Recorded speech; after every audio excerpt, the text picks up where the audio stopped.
Si j'essaie d'attraper un Bronto, ça ne marche pas parce que le Bronto est trop gros. Attention. Vous voyez, il y a un diplo de cuisse. Si je veux l'attraper, boum, je peux attraper un diplo de cuisse. Parce que la Réuniata est maintenant rendue la créature volante la plus grande et aussi la plus intéressante et aussi la plus rapide du jeu. Parce qu'elle peut remplacer toutes les créatures volantes du jeu. Elle sera plus rapide qu'un pteranodon et elle est plus grande qu'un Quetzalcoatlus, la Réuniata. Mais attention, vous n'êtes absolument pas prêt. Bon, lui, il est mort, mais croyez-moi, vous pouvez attraper un T-Rex. Ah bon, si j'arrive à en trouver un autre. Parce que vous allez me croire que vous pouvez attraper un T-Rex et même un Spino. Donc là, il doit y avoir un T-Rex. Ah, voilà. Voilà, il y a un T-Rex en face. Du coup, ah bah, il y a un troupeau de Bronto. Donc je vais attraper vite le T-Rex avant qu'il se fasse tuer. Vite, vite, vite. Voilà. Vous voyez, j'ai attrapé le T-Rex. Mais le problème, c'est qu'une fois que le T-Rex est attrapé, il va quand même vous attaquer. Et vous allez quand même prendre beaucoup de dégâts si vous attaquez. Si vous voyez que vous prenez trop de dégâts, relâchez-le immédiatement. Et pour lâcher les créatures que vous avez attrapées avec votre Réuniata, vous devez appuyer sur la roulette de votre souris. Et la même chose pour les attraper, eh bien c'est la roulette de votre souris pour les attraper. Et bien il y a deux types de touches que vous pouvez attraper avec les créatures.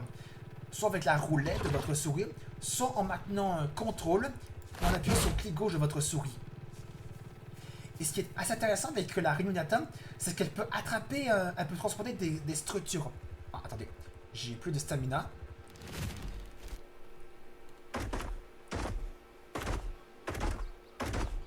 Tiens, je vais augmenter un peu ses dégâts.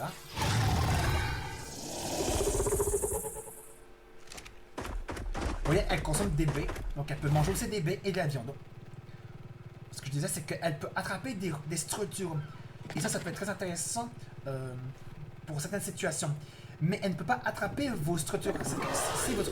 Si vos structures sont dans votre tribu, et bien que si vous essayez d'attraper vos structures qui sont dans votre tribu, ça ne marchera pas. Regardez bien ça. Là, j'ai un coffre-fort qui contient à l'intérieur, regardez bien ça, qui contient 3 stacks de 300 lingots de métal, qui est probablement la ressource la plus lourde du jeu. Si j'essaie d'attraper ce coffre-fort, ça ne marchera pas avec la roulette de ma souris. Et si j'essaie avec contrôle plus clic gauche, ça ne marchera pas parce que cette structure est dans ma tribu. Donc du coup, si vous essayez d'attraper vos structures qui sont dans votre tribu avec votre Réuniata, ça ne marchera pas. Et je pense que ça ne marchera uniquement si vous essayez d'attraper des structures de d'autres tribus. Et croyez-moi, si vous attrapez des structures d'autres tribus, ça peut être assez horrible parce que vous pouvez voler les affaires qui sont dans leur coffre-fort. Parce que si vous attrapez un coffre-fort qui contient pas mal de leurs affaires dedans, et que vous les volez, et que vous ramenez, exemple, on va dire que ce coffre-fort n'est plus dans ma tribu, je l'attrape, et que je l'apporte, on va dire que ça c'est ma base, je l'apporte dedans, et que voilà, le joueur n'aura plus un de ses coffres-forts. Donc du coup, il sera trop dégoûté d'avoir perdu toutes ses affaires. Crois-moi, ça peut être assez horrible de voler toutes ces affaires. Ça peut être assez horrible de voler des affaires d'autres joueurs en tant que serveur. Attention, la Réuniata ne peut pas être que sur la terre ferme. Elle peut aller aussi aller sur l'eau. Regardez, je suis sur l'eau. Et lorsqu'elle est sur l'eau, regardez bien ça, elle peut nager sur l'eau, un peu comme un jet ski. Et regardez bien ça. Et lorsqu'elle est proche de l'eau, comme ça, vous voyez les particules de l'eau qu'il fait? C'est assez propre les particules d'eau qu'il fait. Et écoutez bien les bruits qu'elle fait lorsqu'elle est en vol. C'est littéralement un hélicoptère. Lorsqu'elle est en vol, j'ai oublié de vous dire, elle est ultra maniable dans les airs, un peu comme le Tapejara, le Desmodus ou le Tropéniatus. Mais elle peut pas aller que sur l'eau. Elle peut aussi aller sous l'eau. Mais croyez-moi, vous n'allez jamais dans les profondeurs avec votre Réuniata. Ce serait beaucoup trop dangereux.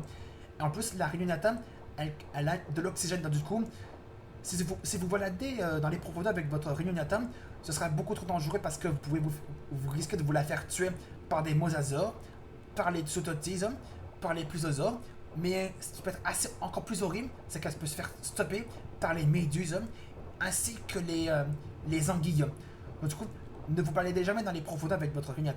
Ce sera plus une créature sur la terre ferme ou dans les airs. Vous voyez, elle est très très rapide dans les airs et même aussi sur la terre ferme.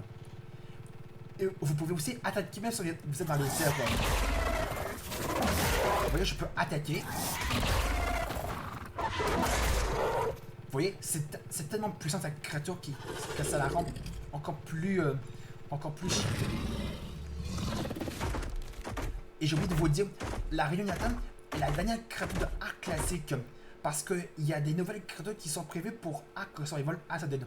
Pour l'instant, il y a 3 nouvelles créatures qui ont été annoncées. Je vous les mettrai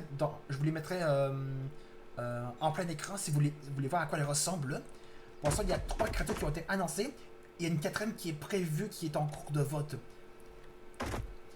Et je pense que je vous ai tout dit à propos de la Reunion.